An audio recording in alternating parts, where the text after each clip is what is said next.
very much. Could you just mute? Thank you very much. Make sure everyone, you've got your mute button. Go ahead and click that before we take off here. I don't want to necessarily have to mute all, but we sure can. So thank you very much. As we open this event, like I said, we'll get a really good response here, 150 folks.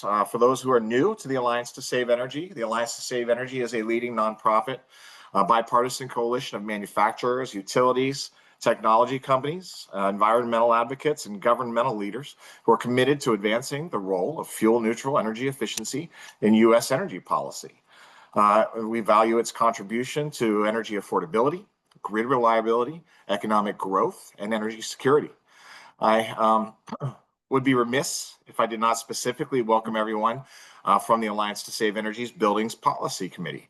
The Building Policy Committee is typically a membership benefit within the Alliance to Save Energy, but the committee members were gracious enough to open this meeting to the public because of the importance of the Energy Star program.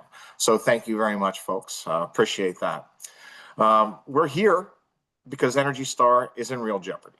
All right, as Energy Star stakeholders, you are likely well aware that the President's FY26 budget request proposes to eliminate its funding entirely. And that's not a reduction, it's a full stop.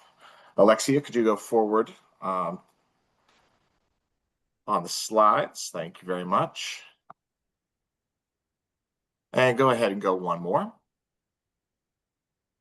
Because we are a Buildings Policy Committee meeting officially, whether it's open or not, we are a lot of competitors in this room. The Alliance to Save Energy would like to read the antitrust statement. Following topics may not be discussed, and they won't be: current or future past prices, what's a fair profit level, what's an increase or a decrease in price, or standardized or stabilizing prices, pricing procedures, cash discounts, credit terms, controlling sales, allocating markets, conversations with the competitor that its prices constitute unfair trade practices, or refusing to deal with company because of its pricing or distribution practices. Please forward. Thank you. And go ahead and go one more.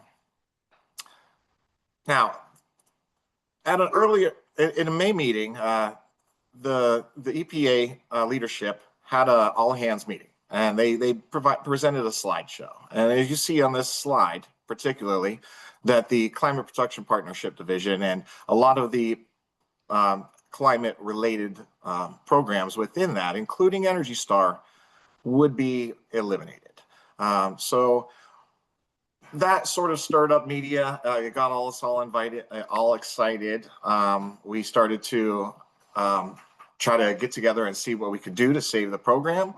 We had a lot of good, sorry about that. I have a huge dog. We had a lot of great response from the industry stakeholders. We had a letter that went to Administrator Zeldin, over 1,100 signatories, I think actually up toward 1,400 on this iteration of that. And it was well received. So thank you guys who signed on to that. But we're here, of course, because Energy Star is in real jeopardy. As Energy Star stakeholders, you know that the President's budget eliminated it, but we just saw that the community can rise to the moment. The House Appropriations Committee included at least $32 million for Energy Star, and that was a powerful, unanimous voice vote. That's a bipartisan signal. Just this past week as well, the Senate Appropriations Committee followed suit, recommending continued funding at FY24 enacted levels, in which they called $36 million, which is actually from DOE and EPA. They've been funding at $36 million, and they included that in both legislative and report language. So that was really critical. That was a powerful 1-2 punch. And it tells us that when we speak with a unified voice, that we're heard. Still, and we know that even with strong report language, we are not out of the woods. And that's why today is about strategy, alignment, and action.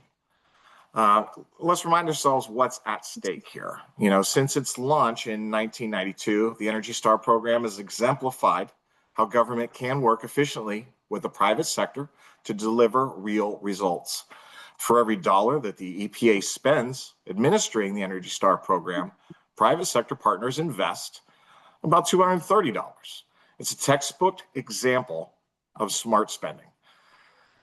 This isn't a bloated bureaucracy, and It's completely voluntary, market-driven program. It harnesses private sector innovation to reduce waste, cut costs, and deliver real value for American consumers and businesses. Energy Star has helped Americans save over $500 billion in energy costs and conserve 5 trillion kilowatt hours of electricity. And as a result, we've avoided 4 billion metric tons, or 5% of our greenhouse gas emissions. Now, these are not abstract numbers, and they translate into lower utility bills for families, reduced operating costs for businesses, and a stronger, more competitive manufacturing base.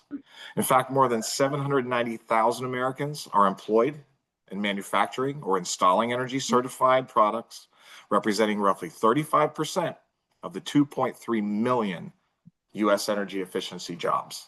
In fact, what makes Energy Star so especially compelling is a voluntary, performance-based model, and the products, the homes, the buildings, they have to meet strict criteria, and they're independently verified to earn the label or the certification. And that ensures a level playing field and protects the integrity of the brand. And that's something that more than 90% of American households recognize and trust. It's a classic example of how government can set the rules of the road and let the private sector drive. Finally, Energy Star is a force multiplier. It supports over 840 utilities, state and local governments, and nonprofits that use the program to deliver energy savings to 95% of U.S. households. It's a tool that works across red and blue states alike, helping families and businesses make smarter choices without mandates or red tape. In a time when we're all looking for cost-effective, bipartisan solutions, Energy Star is a model worth defending. We also know that this moment, we're not here to criticize the administration. We're here to help them. We're here to help the administration succeed. We cannot achieve energy dominance unless we eliminate energy waste here at home. Energy Star is a bipartisan success story. It's a public-private partnership that works. It supports American manufacturing. It empowers consumers, and it drives innovation. And it does all of that with a budget that's less than 1/10 of 1% of EPA's total. So we're keeping the pressure on, but we're doing it with a purpose. We're doing it with partners, and we're doing it with a plan. So what's today about, right? Why are we here? Today is about 3 things. It's clarity. We'll hear from experts on where things stand in Congress, what EPA can and can't do under the law, and what budget process kind of looks like from here on out. Right. We're here to coordinate. We're going to explore how industry and advocates and policymakers can align on messaging and amplify each other's efforts. And we're here for commitment. We'll talk about what it takes to not just save Energy Star, but to strengthen it through workforce support, smarter communications, and yes, even perhaps contingency planning. So we're going to ask, how we can lead here. We're going to talk about what happens if we don't act. Because the truth is, there's no pause button, right? If Energy Star funding disappears even temporarily, we risk losing staff, we're losing data, and losing trust. And rebuilding that won't be easy. So we need to lead. And it's not just with urgency, but with unity. And not just with passion, but with precision. Not just with our voices, but with our networks, our platforms, and our policy muscle. So at this point, I'd like to introduce our co-chairs. Real briefly, I'm honored to introduce the co-chairs of the Alliance to Save Energy's Buildings Policy Committee. There are 2 leaders who understand the stakes and the strategy.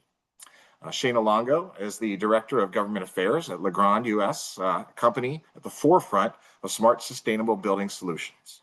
And we have Morgan Hoy, Director of Federal Affairs at the American Gas Association, representing utilities that serve more than 74 million customers nationwide. They've been great. They've been instrumental in shaping today's conversation, and they will also help to guide our panel discussions in just a little bit.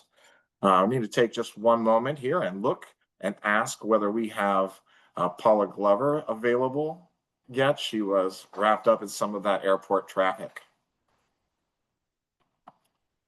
Not seeing, so. All right. Let's go ahead and go forward one slide, Alexia. Perfect. Now, everybody, we're going to have a little federal policy overview here. I would give this normally, but I think that we have just a great voice on our panel to give a federal policy overview of the Energy Star program and sort of where we sit within the process. So I'm going to go ahead and begin our panel by essentially, let's go forward one more, introducing our first panelist. We have Ben Evans, Federal Legislative Director of the U.S. Green Building Council. Ben has been, with USGBC. He was with the Alliance to Save Energy before that. He's a leading strategy and advocate for green buildings and performance within those buildings and energy efficiency and sustainability. Ben, would you be able to go ahead and give us an overview of where we are in this process? What's still at stake, and where are we within that risk? Yeah, thank you, Jason. And hey, everybody, great to see such a good turnout, and great to be working alongside the Alliance to defend this program. Again, we went through this in the first Trump administration, and are back here now. I think Jason did a great job of summing up the value of the Energy Star program. I think just a little history on the funding of it. And the Energy Star program is always sort of getting squeezed at EPA. It had funding levels. If you look, a decade ago, it had more like $50 million in funding. The EPA obviously has a lot of responsibilities and a lot of statutory obligations, and so its funding is constantly getting squeezed, yet it continues to deliver these incredible benefits. And if you look at the climate benefits of the Energy Star program, from the energy saved, the climate benefits, it's truly a remarkable bang for the buck. Probably the cheapest significant climate reduction that we get in the United States comes from the Energy Star program, or among the cheapest, certainly. And I think in the first Trump administration, we saw a proposal to eliminate it. Like a lot of other things, there wasn't a whole lot of follow through in the first Trump administration with that proposal, and it kind of went by the wayside and wasn't revisited very very often. And I think we obviously are seeing this time that the administration is acting with a lot more intention around a lot of these proposals, and we're seeing that across the government. And I think that's true with the Energy Star program. You saw, as Jason mentioned, the budget proposal came out that would zero out the Office of Atmospheric Protection, where the Energy Star program sits. And staff at EPA were told by the political leadership that the program would be eliminated by the end of the fiscal year. So that, by the time the new fiscal year starts on October 1.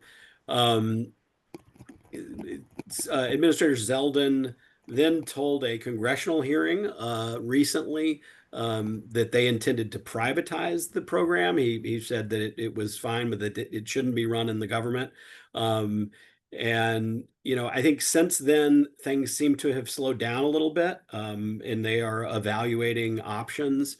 I think part of it is the Energy Star program has tentacles across so many different sectors. As Jason mentioned, utilities rely on it for their rebate programs. Product manufacturers, they have packaging and branding that's built around, and product lines that are built around the Energy Star program. You have home builders who have built their brand around building Energy Star homes. You have real estate companies who depend on the Energy Star portfolio manager program to track the energy performance of their buildings, and in many cases to get recognition through the Energy Star for Buildings program. So it really touches a lot of different sectors of the economy. And I think one thing this is not direct knowledge, but I assume the politicals at the EPA have recognized and realized that it's a little more complicated than it might at first appear,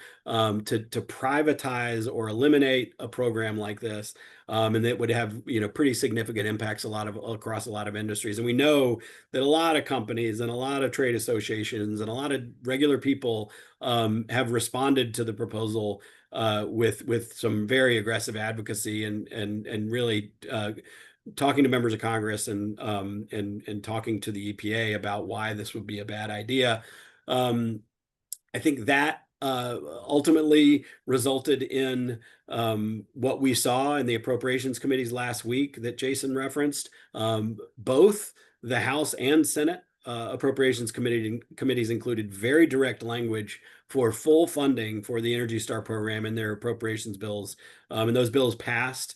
Those were Republican appropriations bills that passed through committee with bipartisan support. And so I think that is a really, really strong signal from Congress that, this is not the program that the EPA should be looking to cut. And we need to build on that. Obviously, the appropriations process is nowhere near over, and we're pretty clearly headed to a continuing resolution in the appropriations process. I think at least a short-term continuing resolution where agencies are funded sort of at the status quo. And we know the Trump administration has not been, doing what has traditionally happened under continuing resolution, where even programmatic level funding sort of stays the same as previous years. And so a CR, if we do move into a continuing resolution, I think there's a lot of questions about what would happen with Energy Star, even with these appropriations bills. Obviously these are just the bills that pass committee. They need to pass the full Congress and be signed into law if the appropriations process works. So we'll be working both of those angles, and I think also simultaneously trying to demonstrate to the administration that this is a program that works very well at very low cost and fits very well with the federal government's mission to reduce energy bills. And so, I think August will be a quiet time and around a lot of, I don't know that we'll have a lot of updates over the next few weeks. And then probably moving forward, we'll start seeing some movement and perhaps see some announcements out of the EPA on what their intentions are. So with that, Jason, I'll turn it back over to you.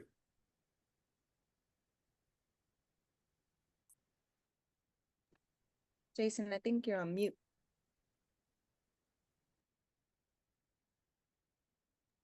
Jason, I think you're on mute. That would be great. Hi, guys. So what I was saying was thank you very much, Ben. That was a great overview. Absolutely. I was really pleased to see that we got a report language from the House. Not only that, but a specific number, at least 32 million. So rare to see a line item for Energy Star, and coming from the House to kick it off, and then they got one-upped by the Senate. So very great support. I'm going to take one moment to just correct an oversight. I misspoke earlier. Our co-chair, Morgan Hoy, is a senior manager of policy and strategy with AGA. I'm glad to have her here. Don't want to get anything wrong there. I'm also going to introduce the rest of the panel. Thank you very much for that overview, Ben. We also have with our panel very prestigious experts. So we have Cliff Majercik. He is Senior Advisor for the Institute for Market Transformation. He brings deep expertise on Energy Star's portfolio manager and building performance. We have Mackenzie Horrigan, Senior Manager of Policy at AHRI, the Air Conditioning, Heating, and Refrigeration Institute. And she'll speak to the role of Energy Star in appliance certifications, labeling, consumer trust, things along that lines. We have Todd Sims. Thank you, Todd, Director of Government Relations at NEMA, the National Electrical Manufacturers Association, who will share how Energy Star supports American manufacturing and jobs. So let's go ahead and lead right in. Cliff, if you would be able to go ahead and unmute yourself. And welcome to the program.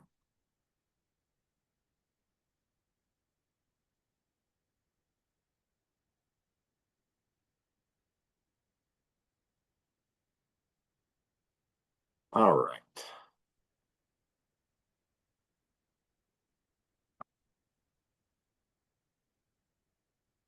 All right. Cliff may have been dropped off there for just a moment. We'll go ahead. Mackenzie, are you available to unmute yourself and chime in?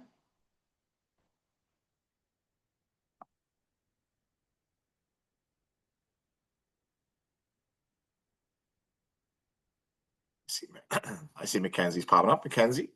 Oh, can you hear me now? I can, yes. Oh, sorry about that. Thanks, Jason. Oh, not a problem. First off, want to thank you, Jason, and Sapna and the rest of the team at ASE, both for your leadership and also for inviting AHRI to speak on this panel. As you know, AHRI and its members are very supportive of the Energy Star program. And as Ben said, it touches many sectors from buildings to consumer technology and household appliances. So it's really a unique program that brings a lot of folks together. So AHRI is pleased to be on this panel and just provide our perspective from the manufacturing industry. Just really quickly, for those of you on the call who may not know or may not be as familiar with AHRI, we are the Air Conditioning, Heating, and Refrigeration Institute, as Jason said, or AHRI. We represent over 330 manufacturers of air conditioning, heating, and refrigeration equipment. We're an internationally recognized advocate for the HVAC/R and water heating industry. AHRI certifies the performance of many of the products that are manufactured by our members, including helping to certify to the Energy Star program. So I'll talk about that in a little bit more in a moment. We create a lot of economic activity in North America, but we do have a global presence and do have members working internationally as well. Also, I want to thank Ben for providing like a wonderful lay of the land there on the policy side of Energy Star and what's going on. The state of play, as he said, it's moving, changing every day, every hour. But that was a really good rundown and allows us to have a conversation here today. So as I said before, AHRI's involvement with Energy Star is as a certification body. So AHRI certifies its members' equipment to AHRI standards, but also can provide Energy Star certification if our members would like to. One of the great things about Energy Star is it's a voluntary public-private partnership. And it's working successfully. So AHRI's members don't have to participate in Energy Star, just as in any other part of the Energy Star program, but a lot of them do because of the benefits that it provides to them and to the consumer. So I think two things that I want to just drive home today, as Jason kind of alluded to, is the Energy Star labels and really what that signifies for homeowners in the US are both savings of energy and savings of their money, right? These labels help simplify the information that are available to homeowners and business owners when they need to make purchasing decisions on the HVAC/R and water heating equipment that goes into those buildings. As we know, Energy Star has a staggering 90% brand recognition among US households, and that is an insane rate of recognition. So that's recognition that Energy Star in the program has uses to build consumer confidence in providing quality energy efficient equipment to American consumers for over 30 years. So since its inception in 1992, Energy Star has helped save American families and businesses hundreds of billions of dollars in energy savings. We also appreciate that the Energy Star specifications are continuously updated by EPA to ensure energy and financial savings for consumers. So as I said before, both AHRI and its members know that Energy Star is a name that US homeowners both know and trust to provide accurate information that informs their purchasing decisions when they would like to purchase more energy efficient equipment. And that kind of ties into the second thing that I wanted to talk about today, is just the value that the Energy Star provides in assuring that homeowners and businesses know that their HVAC and water heating equipment that they're investing in is energy efficient. This equipment can have a high upfront cost, but knowing that they're going to save on their monthly energy bill is an incentive to oftentimes purchase Energy Star certified equipment. We know that Energy Star equipment helps save approximately 30% in a household's energy savings, and cumulatively across the US equates to $40 billion in annual savings for US households. So the Energy Star program is a pretty good investment for the government. It saves a lot in energy savings from households and businesses. I think at this point, I'd be remiss not to mention that we are supportive of the 25C tax credit, which would have provided a tax credit to homeowners to invest in more energy efficient equipment, including some Energy Star certified equipment. Of course, this would help offset that initial barrier to entry based on the initial capital to invest in this equipment. That will be sunset at the end of the year, as was passed under the One Big Beautiful Bill Act. But as Ben mentioned, we're pleased to see that we're seeing positive signals from Congress in support of Energy Star in the appropriations process. So like Ben said, we'll have to continue to see how this plays out, but we're hopeful and we look forward to the future and continuing to work with ASE and its partners to see the future of Energy Star through. Thanks, Jason. Back to you. Absolutely. Well, thank you very much, Mackenzie. I greatly appreciate that overview. The labeling gives a lot of information to consumers. They can make that quick decision, take a lot of time and thought out of the process, and the value proposition is unrivaled with Energy Star, I think. I'm going to go ahead and throw a quick quiz out there. There should be a poll. Hopefully, you're going to be able to see it on your end. It's just an Energy Star impact poll. It essentially gives the different segments of Energy Star informational blue logo, the certified appliances and products, existing home certifications, new home certifications, commercial building certifications, right? Industrial plants. And I put portfolio manager in there separately. Some of that may have a little overlap for your organization or business. We just want to get a kind of a feel for how this particular group of 213 stakeholders is really impacted by this program. Thank you very much for filling that out. Now, I'll go ahead, Todd Sims, if you could go ahead and unmute yourself and contribute, Director of Government Relations at NEMA. NEMA plays a big role in the Energy Star program as well. We're grateful to have Todd here today. Todd? Yeah, thank you, Jason. Thank you to you and Sapna and the Alliance for your leadership on this and many other important issues. Again, my name is Todd Sims, Senior Director of Regulatory and Industry Affairs here at NEMA, the National Electrical Manufacturers Association, where I focus, much like Jason and Ben and others, on the built environment.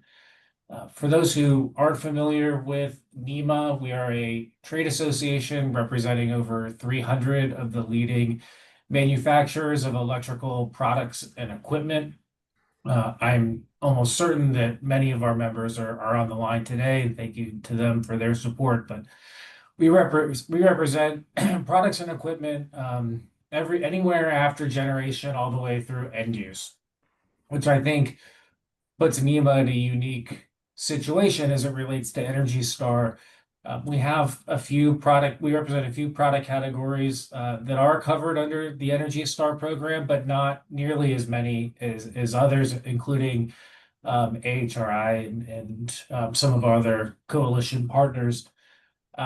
However, we do have a unique perspective and a unique level of support for the buildings programs within Energy Star. As you might imagine, electrical products and equipment are absolutely essential to helping building owners and managers reduce their energy consumption.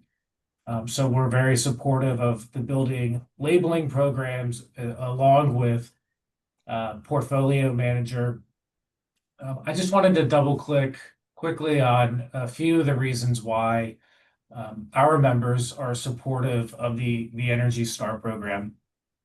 First of all, the public-private partnership that is Energy Star provides a transparent and collaborative process to work with the government, with stakeholders, with advocates, industry, on setting consistent, achievable goals. And this is incredibly important, especially given the uncertainty that would come with privatization of the program. Second, it supports American jobs. It does a great job of distinguishing between inferior products and high-performance products, and more often than not, those high-performing products are being manufactured right here in the United States. Thanks, Jason. Yeah, sorry, I lost my train of thought. I wanted to touch on two additional benefits, two ancillary reasons why the manufacturing community is supportive of the Energy Star program. This really has to do with the benefits of energy efficiency writ large and being able to do more with an electron than you otherwise would be able to. The first is resiliency. As our members are looking to reshore jobs to America, they're looking for locations where the grid is resilient, where they are ensured that they will have an always-on supply of power. And the more that we can do to save electrons means that we can do more with less. To that end, it encourages not only American energy dominance, but it will help America dominate the AI field. Energy Star program has saved 5 trillion kilowatt hours since it was started in 1992, and that's roughly enough power. It's roughly enough power to power all data centers in the U.S. that were around in the U.S. in 2023 for 28 years. So it's going to be incredibly important as we continue the data center revolution. And then maybe just to end on a personal note, this has been an incredibly, worrisome process, but also one that's been incredibly gratifying. I think we all sort of experienced collective trauma with the passage of the One Big Beautiful Bill and what that meant for clean energy and energy efficiency tax credits. This was sort of unfolding at the same time, but I thought it was really instructive to see, private industry, advocates, NGOs come together around a common cause. And I think that, finding other opportunities like this where industry and advocates can partner is going to be incredibly important, particularly in this Congress and this administration. And so at least for NEMA's part, we stand by ready to help identify those opportunities and communicate the support of the business community wherever and whenever that would be helpful.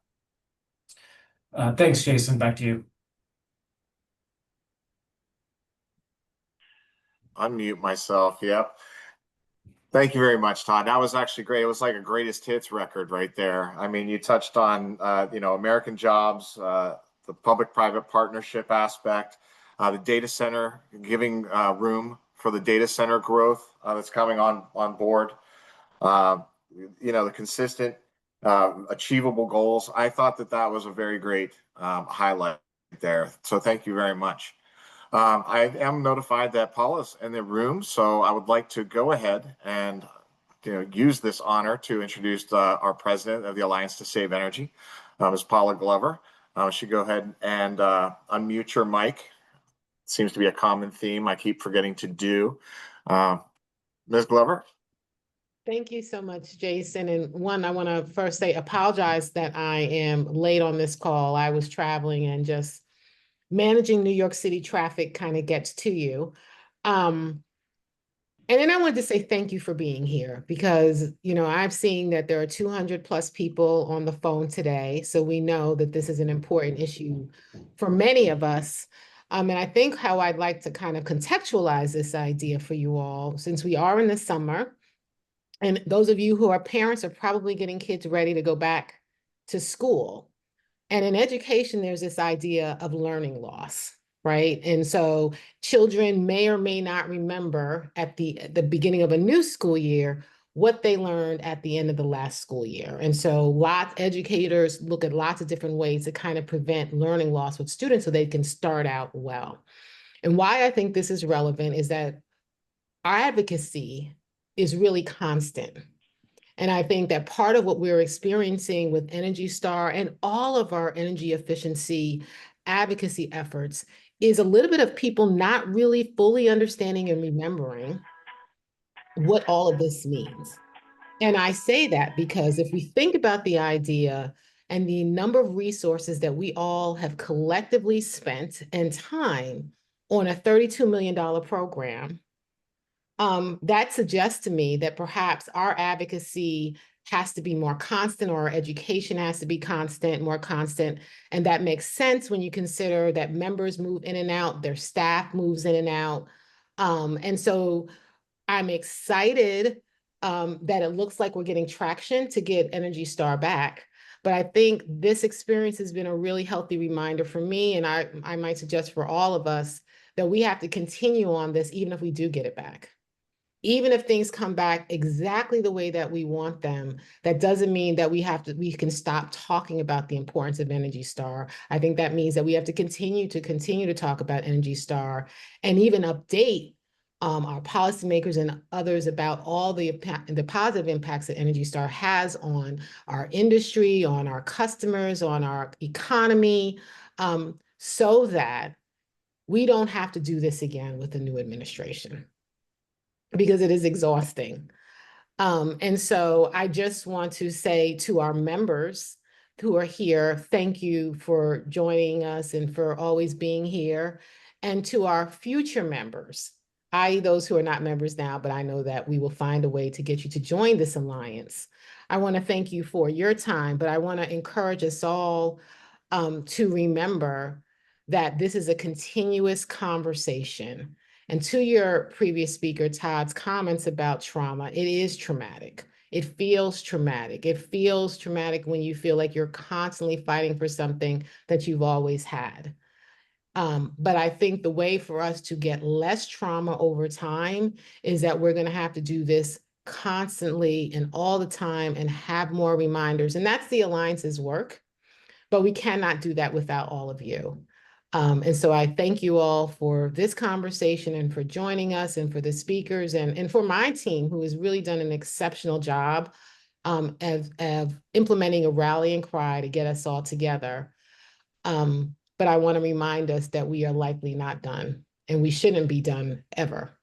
And so, Jason, thank you for a few moments. I apologize again for being late, but really looking forward to hearing the other presentations, and more importantly, really looking forward to hearing from the rest of you about how this impacts you and what we as an association can do better, so that, again, we don't have to revisit this moment. Thanks. Thank you very much, Paul. I appreciate it. Yeah, we have no problem being flexible. We love to hear everything you say, so I appreciate it very much. Also, in the name of flexibility, we're willing to move things around, not a problem. I see Cliff Majercik is here. Cliff Majercik, Senior Policy Advisor with the Institute for Market Transformation. Cliff, if you'd be able to go ahead and unmute your mic and perhaps give us a little bit of an overview of how Energy Star impacts your group. Hi, thank you very much, Jason, and sorry I'm late. Thank you for your interest in Energy Star. Energy Star is critically important for the building sector. I'm just going to share a couple slides now, if that's okay. Energy Star is a program that is the foundation of many different building programs to advance energy efficiency in buildings. The center of Energy Star is Energy Star Portfolio Manager, which is a program that building owners use to compare the energy efficiency of their buildings to other buildings. And it's critically important to them. You can't manage what you don't measure, and building owners use it to measure the efficiency of their buildings and compare it to other buildings and to the same building over time. It was created back in 1999. It has more than 100,000 users. More than 300,000 buildings were benchmarked last year in Portfolio Manager, which is the name of the Energy Star tool. It's a free tool created by EPA. Those 300,000 buildings represent about 25% of all commercial floor space. So it's enormously relied upon by the industry. It's the vehicle by which the industry measures efficiency, tracks progress, that building owners share the information with their tenants and with their investors, that programs like LEED use to measure the efficiency of existing buildings, that's relied on for benchmarking and transparency laws and building performance standards. And as you've already heard, I think, Energy Star, it's been bipartisan since the beginning. It includes not just, of course, buildings, but also, as you've heard, homes and industry and products, of course. And as Paula just said, it costs just $32 million. It's delivering $40 billion in energy savings, a return on investment of $350 for every dollar invested, and saving American households on average $450. So it's really important that folks like you all let Congress know. Obviously, we've got great momentum with the appropriations actions in the House and Senate last week, that how important this is. Let the administration know how important this is, that it's valued by industry, that it's a major contributor to our economy. And I will, I think I want to stop sharing now, and I think that was about as much time as I was given, but happy to take any questions about it. Absolutely, that's a great prompt. If anyone has questions for the panelists, please go ahead. Feel free to put some into the chat. We would love to reach in there and get some questions from the viewers. We have an excellent crowd, 210 folks still online, so make sure you put some chat questions into the chat. At this point in time, I'd also like to invite the co-chairs, Morgan and Shayna. I know that we have a couple of questions already set up for the panelists, so the three of us will go ahead and ask a couple to begin with. I believe Shayna is going to go first. I am. Hey, everyone. Awesome. All right, so this question is actually for the entire panel. Love to get folks' perspective on this. Everyone talked about their perspective, which entirely relevant. My question for all of you is, how can we better align on messaging across all of our sectors to really strengthen our Energy Star messaging and support? And there was something a few people have touched on, like the benefits to consumers. Kind of a follow-on to that, like what are we missing? What are the gaps in that understanding?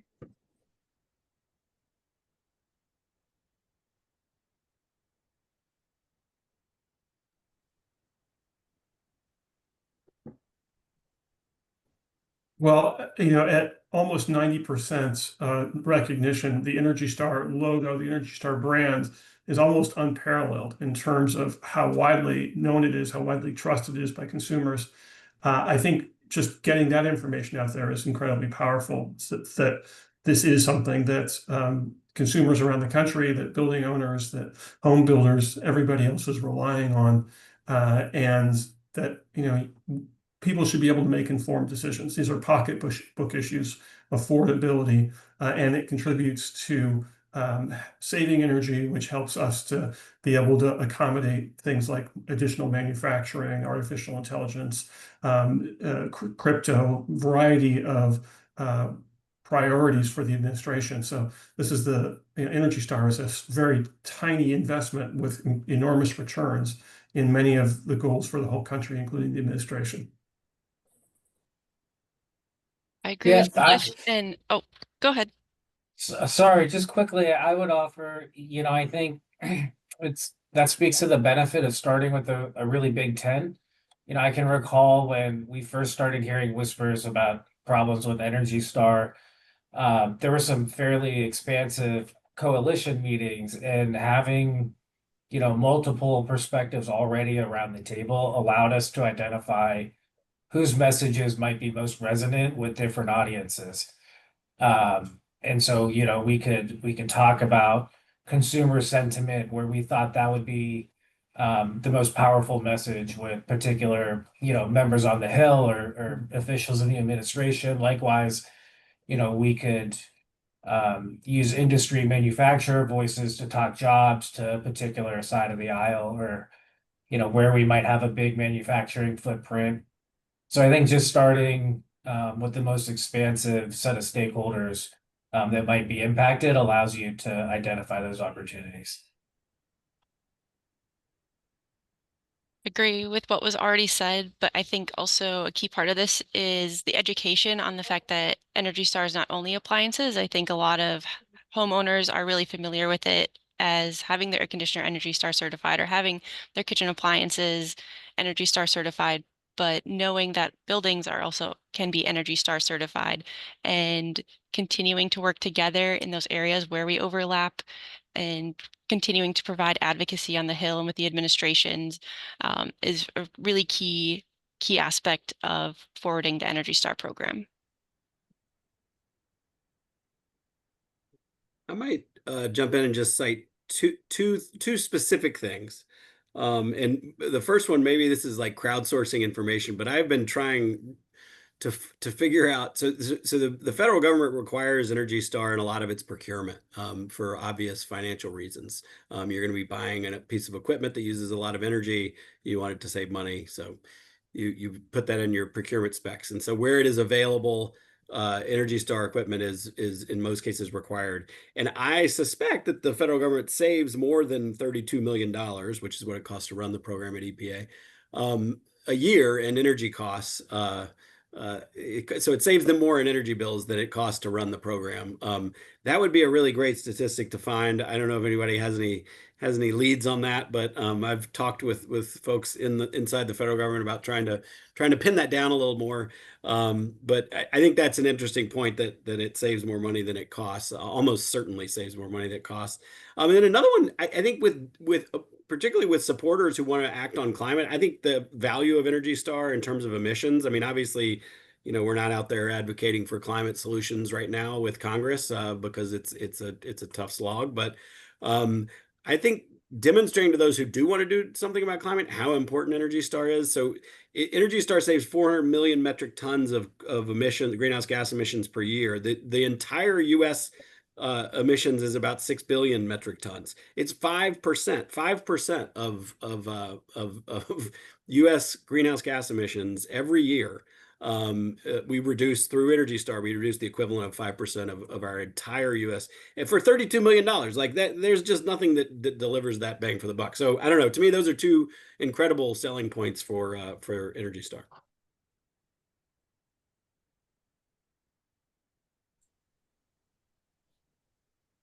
That's excellent, Ben. Thank you guys very much. Morgan?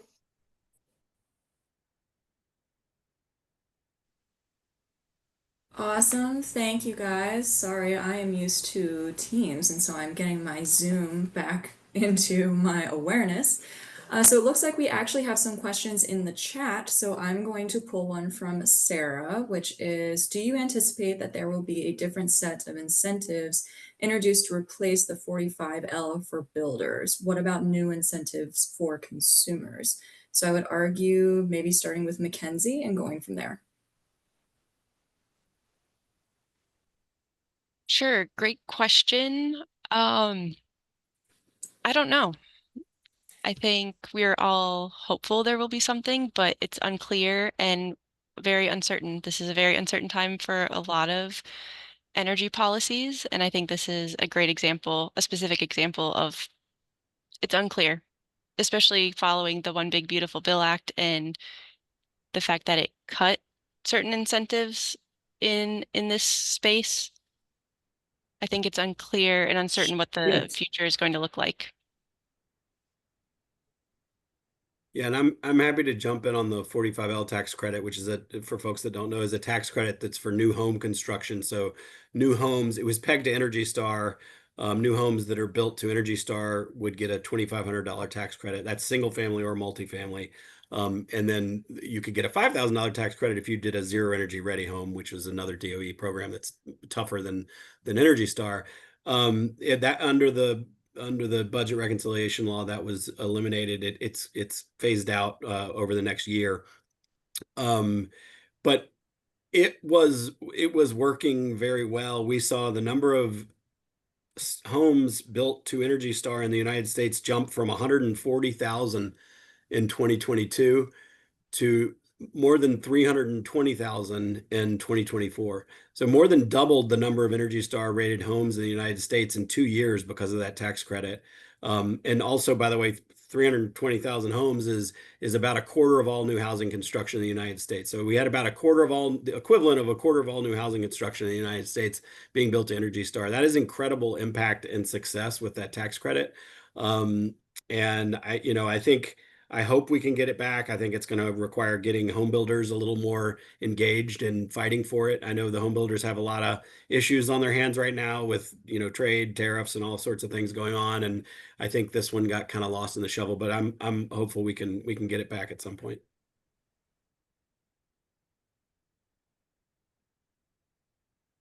That was a very good question. Yeah, uncertainty is definitely the name of the game right now. I'm going to go ahead and pull a wild card out here. I've arranged for a good colleague, Dan Brissett. Hey, what's going on, everybody? Welcome back to the go ahead rodeo and of ask a Energy question Star. of the panelists. So, Dan, if you're available at time. Yeah, So- how about it?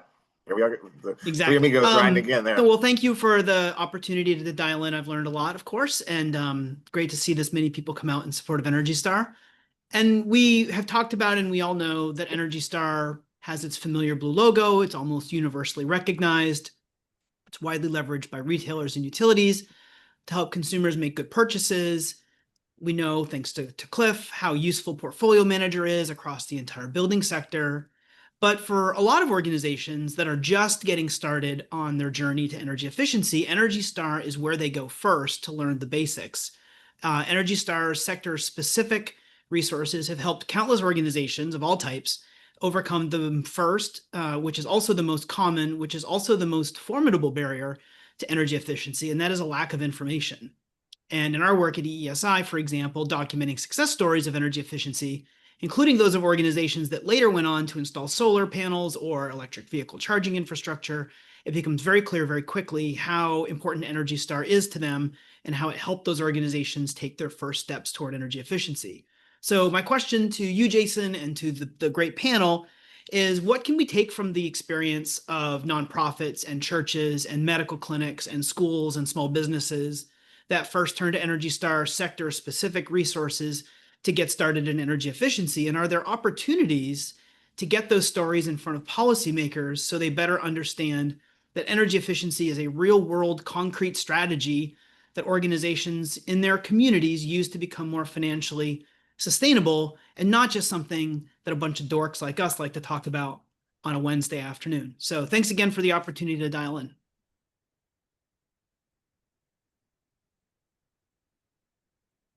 It's our pleasure. Anybody want to take a first crack at that?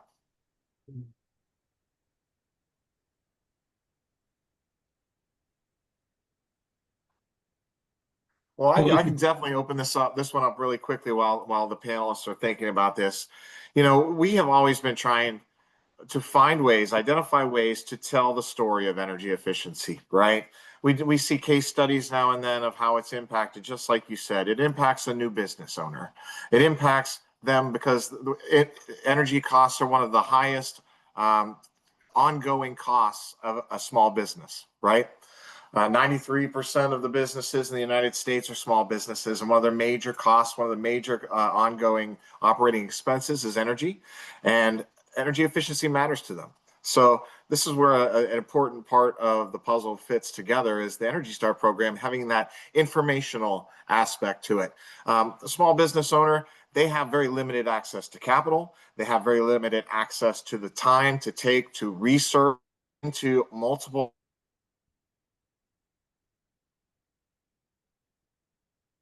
options. When they're right, computers, you see that little blue star, immediately you know that you're going to make a purchase that's going to help return on the back end. It's going to save you cost over time. So that little bit of upfront cost, that's going to be eaten away, and over time that's going to pay itself back. So we hear all the time from small businesses how important energy efficiency is when they install, you know, demand side management tools like energy efficiency, you know, not just swapping out light bulbs, but increasingly, you know, demand response, flexibility, being able to participate in those programs that help to pay you back. As a small business owner, anything that can chip away at your expenses and your costs, of course, is really critical. One of the things I'd like to do is just go ahead and throw that out there. The Alliance to Save Energy, I'm sure EESI, Dan's group, USGBC, we would all be interested in hearing your stories of how Energy Star makes an impact to you, your business, your community, your nonprofit, your church, your school. Tell us about that. Get us, you know, that information, and we'll follow up. We want to highlight and amplify those stories. So I think that that's really critical. Thank you, Dan. Does anybody on the panel want to add a little bit more to that? Jason, I think just going off of what you said, energy costs are only going up as demand for energy from the grid increases for things like AI. So having access to more energy efficient equipment through the Energy Star program will provide those nonprofits that monthly savings on their energy bill that will continue, or to allow them to continue doing business as usual, right? That's a guaranteed cost that they can see every month. Yeah, I would just repeat sort of what Jason said, that all politics is local, and it's, you know, most powerful if these representatives in Congress can hear from churches and nonprofits and small businesses in their communities, either directly or maybe even better yet, stories that you know the press is writing about them that they'll hear about. If it's from their communities, I think that's much more powerful. The messenger is really as important as the message.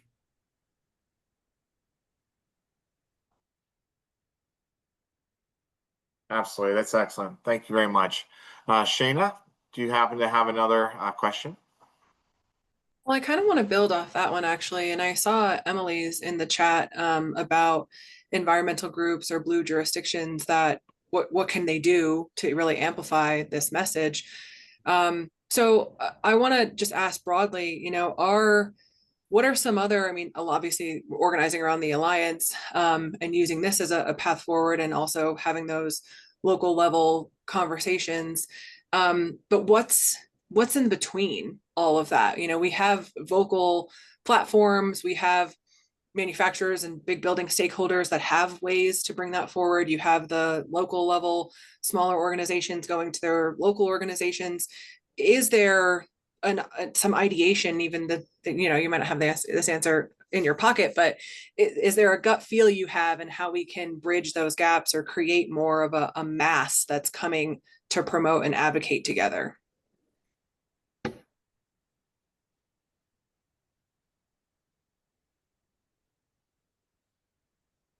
Yeah, that's really important. We know we've been talking, of course, with the regional energy efficiency organizations. We call them RIOs. You know, there's about 8 of them, 9 of them that are around the country: Northeast, Northwest, Southeast, Southwest. You get the picture. Those folks are really in touch with their utilities. They're in touch with the local governments when they're looking at building energy codes, or whether they're developing, you know, appliance standards atop the federal ones. They have their fingers on the pulse largely of what's happening at that local level. And we know that's a great way to help coordinate messages as well as amplify them. So we like to have, you know, we have a good relationship with folks like the Midwest Energy Efficiency Organization, and holding webinars just like this to help inform. We just watched USGBC had one the other day in California, which was really important on the portfolio manager. And everyone in that meeting is a portfolio manager stakeholder, right? It's just making sure that those people are still meeting, making sure that those voices are still being heard, and that the drumbeat continues and continues and continues. Each one of these meetings might result in 1 or 2 people going to their local member of Congress, you know, in Southern West Virginia, and talking to the Republican member of Congress that may be, if not indifferent, is perhaps a little bit standoffish toward energy efficiency, just because for, you know, the last couple of years, there's been a real electrification, energy efficiency. There's been a real confusion as to what energy efficiency is, because a lot of times it's been pushed in an electrification to meet the goals of the previous administration's electrification goals, right? It's hard for me to get that out sometimes. Sorry about that. And we want to make sure that we come across that, you know, this program is a fuel neutral program. We're looking at it as a solution to increasing grid capacity and reliability and resilience, and reducing those energy and cost savings, like you said, but doing so in a transparent, predictable, fuel neutral manner, and reaching out to those members of Congress that may not have that much familiarity with energy efficiency. And so we've been meeting with members of Congress as well. You know, we had a Hill Day in June where we went to 30 members of Congress. Half of them were Republicans. And that's what we started to hear. To tell you a little insight onto that, was that they had been hearing electrification so much that efficiency was kind of swept aside. And we are having to do an entire round of re-education. And so I think that that's a really critical part here. We need to go back to the, you know, start over. doing that education at the local level, at the state level, at the federal level again. What is energy efficiency and energy conservation? Because it's all being swept up in a lot of other demand side management things. We all work well together. And so we need to just go out there and talk to folks, make sure we build that support. I think that was really showed in the reconciliation bill. We didn't hear any of the members of Congress talk badly about 25C, 45L, or 179D. And when we would mention them as potentially being at risk in the reconciliation bill, a lot of the folks, even in the House side, were like, I don't think you have anything to worry about. They should be just fine. There's always been bipartisan support for them. But of course, when the chips were down, everything in the bill got swept away, right? So they were a very big surprise.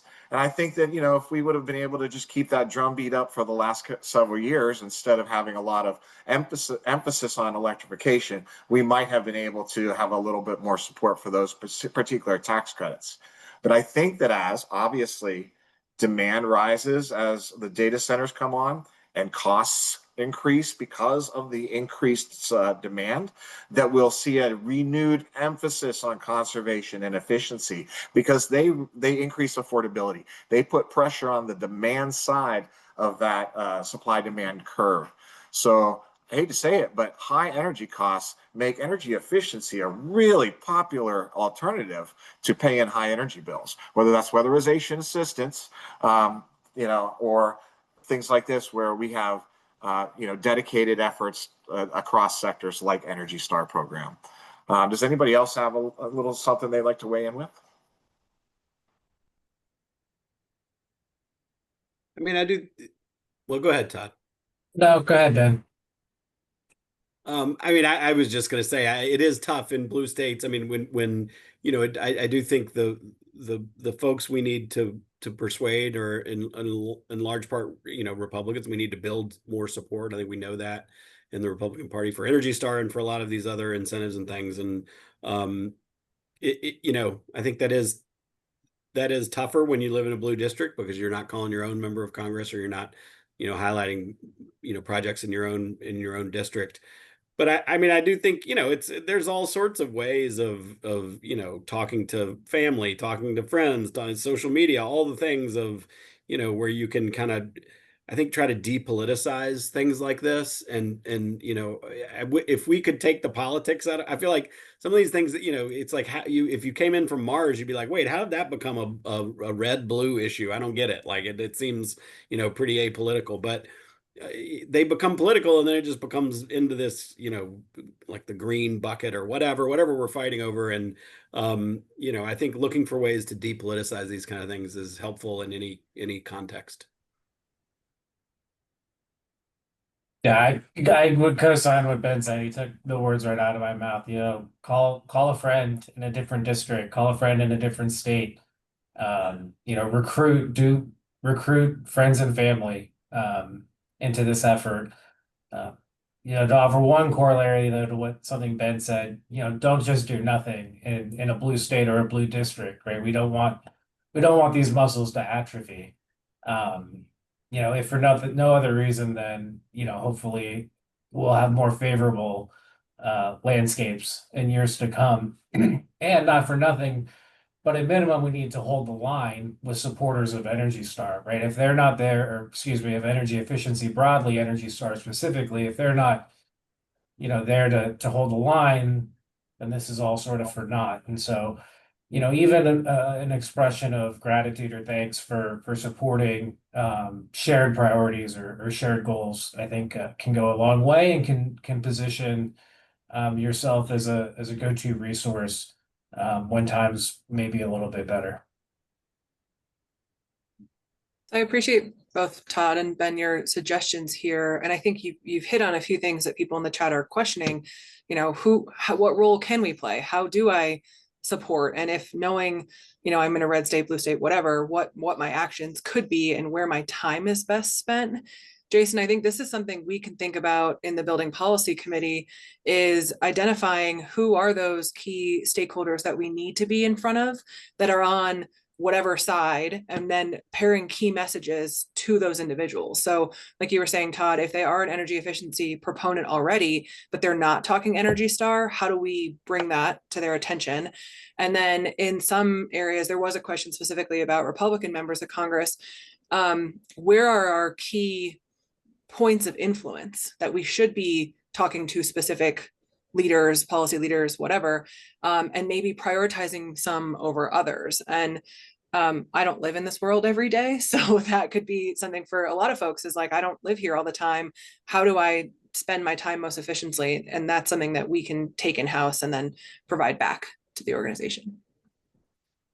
Without a doubt, that's super helpful, especially when you get those members that may rarely have a lot of folks visiting their district offices, right? Especially House members. Getting in front of them with a local business that relies on Energy Star, or has weatherized or upgraded the HVAC at a school in the recent past, or a church in their community, and seeing that benefit, that cost savings.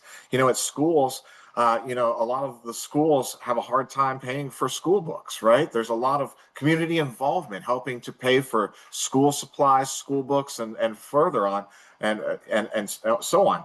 And we've seen the results of investing in schools, that saving energy and water over time helps them to afford to buy the school books that they weren't able to afford before. I think that when you have that conversation with a member of Congress in their district, in that seat, I think that really matters, whether that's a business or a community leader, and getting that information to them. One of the things that was on Cliff's slide that I'd like to return to, because it's just blown me away, I've been thinking about it ever since, 350x return on investment for Energy Star. 350x is an astronomical number. So this is the first time I've seen that number. And I do this all the time. And so, a member of Congress, whether you say like they're in a red district or a blue district, that's an impactful number. And we need to get more of that message out there. And so that is taking those businesses, whether it's, a large corporation with multiple suppliers, whether that's just a trade association that has multiple businesses, utilities that operate in that service territory. These are critical voices that we do need to have at that next conversation with those key influencers, as you say. I think that's an excellent point, Shana. The Buildings Policy Committee is exactly the right place that we'll have that conversation, and you can put that on the agenda for August. Yep. Great. That was the next. Sorry, everybody, if I jump in, I want to make a brief statement. I am Federico Pobbe. I work for Unox, which is an Italian company that produces commercial and professional ovens key for food service equipment. And we have been partnered with Energy Star we have been partnered for 10 years right now. So I'm here to give you also an international perspective of how much is the Energy Star program important, even in the rest of from the other side of the oceans, let's say.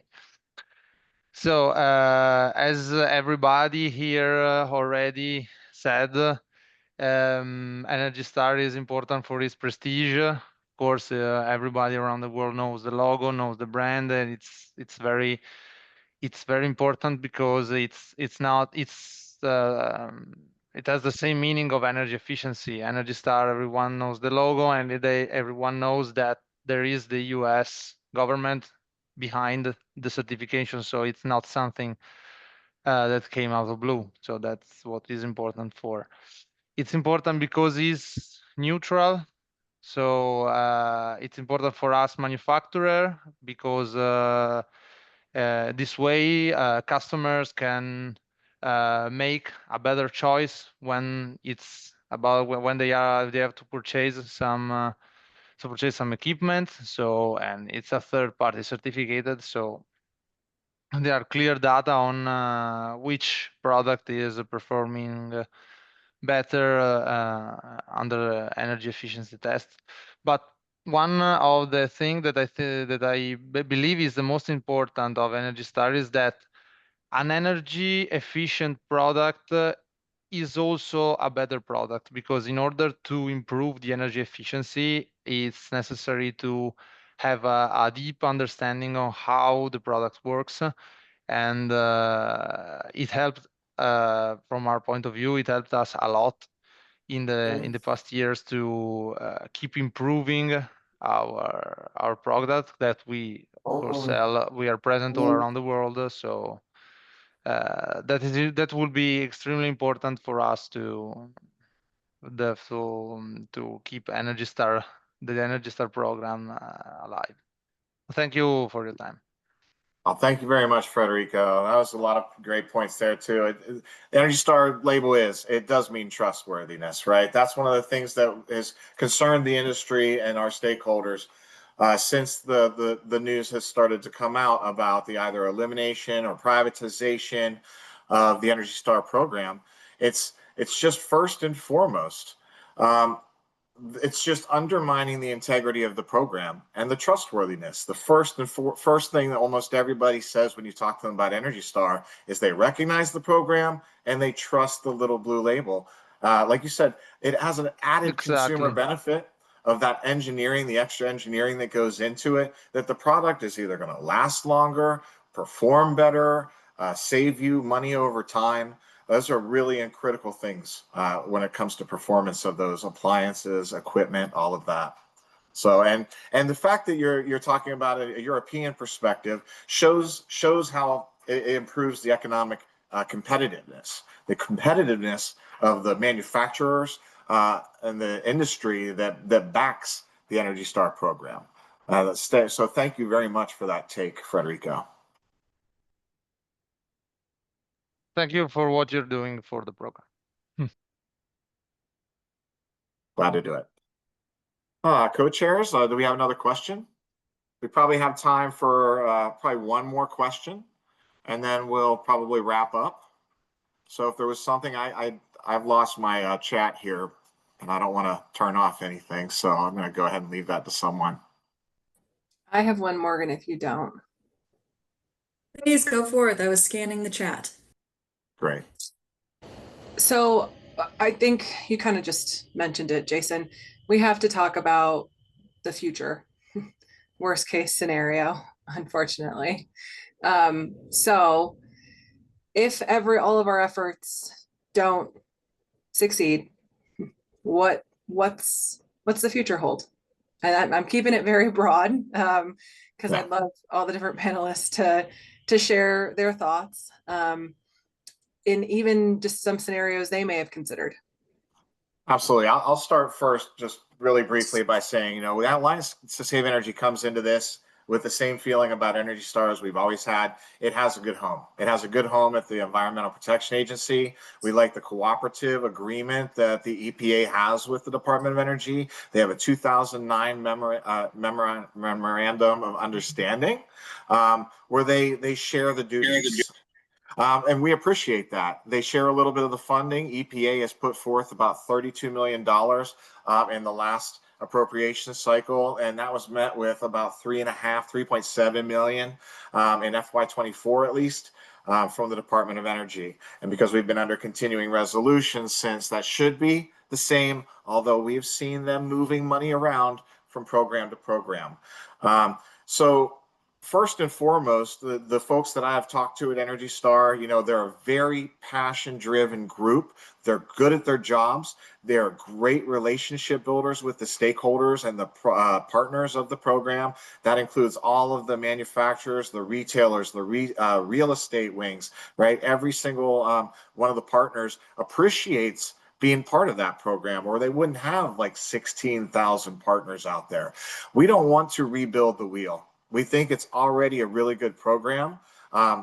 I think that there's a lot of zeal and zest for reducing federal spending, and that makes complete sense. There's a lot of federal spending happening. This is just, I think, the wrong place to look for that savings, and it should remain at EPA. So I just start with that. But of course, given that we aren't operating under necessarily rational time at this particular with this particular program, anything could happen, right? Does anybody have anything that they'd like to talk about as far as what happens next? where do we go from here? Yeah, for our part, we're laser focused on helping to support the program as it's currently constituted. Agree, Jason has a great home. It has great recognition, it has great trust. It's doing great things for the American taxpayers and the American manufacturing community. That there's just no reason to consider any sort of alternative. We at least feel that we don't want to distract our attention away from what is critically important. If that day comes, we'll certainly participate in those conversations, but right now, all of our focus and all of our efforts are on supporting the program as it is. And I'll just hop in here from HR's perspective. I think it's just too early to tell. Once we have more information, then we'll be in a better position to make a plan and figure out what is best at that situation, with what knowledge we have at that point. But it's just at this point too early to tell. Wish we had a crystal ball so we could see what's going to happen in the next weeks or months, but just hoping status quo or sitting on status quo for now. Yeah, I agree with that. I think everybody should be focused on keeping Energy Star at EPA. And I think talking too much about contingencies publicly could actually be somewhat undermining to that purpose. I would say hopefully it stays at EPA. I think it will stay at EPA. We should be fighting to keep it at EPA. If it doesn't stay at EPA, then we will need to act as one. Because we have common interests, and working together we have enormous leverage. For now, our focus should all be on keeping it with the federal government. I would just agree with all that, and yeah, I mean, I think if it does come to that, I would just say that there would be a good way to do it and a really terrible way to do it. There is a way that you could. There's no reason to do it. It makes no economic sense, and there's great risk in doing it. But if you could privatize Energy Star, and perhaps maintain somewhere close to the level of trust and integrity and participation that EPA has, but you would have to do it very carefully in the very right way.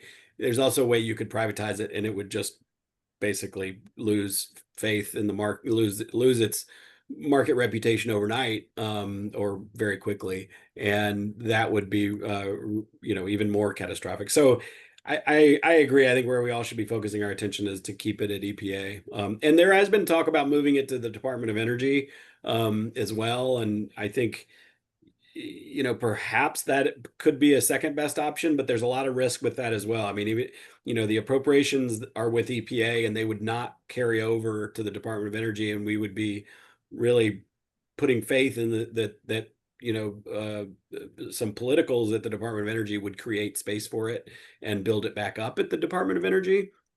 I mean, apparently there are I know there's a lot of career folks at the Department of Energy who really like and support the program, and there are some politicals who do as well.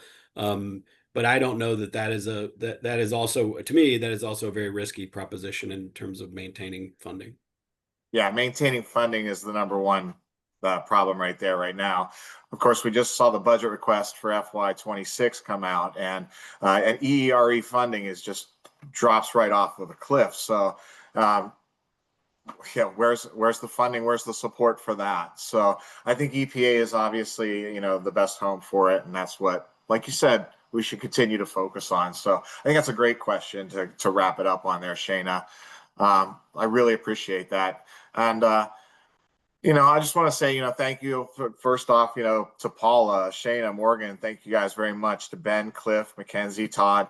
You guys were really helpful and really thoughtful, and Dan as well for offering your question. I really appreciated those insights, and the panelists that offered questions. I want to thank you very much. The candid discussion was really refreshing. I'm coming out of here actually energized, especially with that unified voice. We've clearly heard, Energy Star is not just a label, it's a cornerstone of American energy efficiency. And while we've seen encouraging signs from both the House and Senate, the urgency remains, right? The program is still at risk, and our collective action is more important than ever. So we also invite you to stay engaged through the Buildings Policy Committee here at the Alliance to Save Energy, where these conversations are going to continue and deepen. To that end, I'd like to just really quickly introduce the manager of the Alliance to Save Energy stakeholder relations team, Ms. Alexia Jordan, to talk about the membership opportunities really briefly. Alexia? Thank you so much, Jason. And before we wrap up today's call, I really wanted to take a moment just to applaud everyone for participating and showing up today, and really just highlight that you can stay engaged in this critical work to protect Energy Star. This effort is not going to end with today's convening, like Jason has been saying, and like everyone has been saying. The Buildings Policy Committee is going to continue to carry this work forward. So participation in that committee is exclusive to the Alliance to Save Energy members. And if you would like to continue shaping that strategy towards saving Energy Star, continuing to drive building efficiency policy, I really do encourage you to explore Alliance membership. You'll see a QR code on the screen. Scanning it will take you to our interest form where you can either schedule a one-on-one with our stakeholder relations team or discuss benefits about membership and request more information. This is a really, really pivotal moment for Energy Star, so your voice is going to be very, very important. This is not the time for us to whisper. This really is the time for us to hold up a megaphone and make sure that we're advocating. Thank you. And back to you, Jason. Oh, that was great. Thank you very much. Just to wrap things up here, guys, the Alliance to Save Energy is going to share a summary of today's discussion, whether that's in key takeaways, perhaps a toolkit for advocacy for you to go to that local member of Congress, like we mentioned. That'll include messaging guidance. We usually include outreach templates, things like that for emails, opportunities to engage with congressional offices and agency leadership. We're not done doing that. We're going to continue to pound the halls of Congress. We always invite our members to join us. Your expertise and your voice are essential, especially local. Get us those stories. Tell us about how Energy Star has impacted your community, your church, your schools, your businesses. All right. We want to hear those stories and we can amplify that.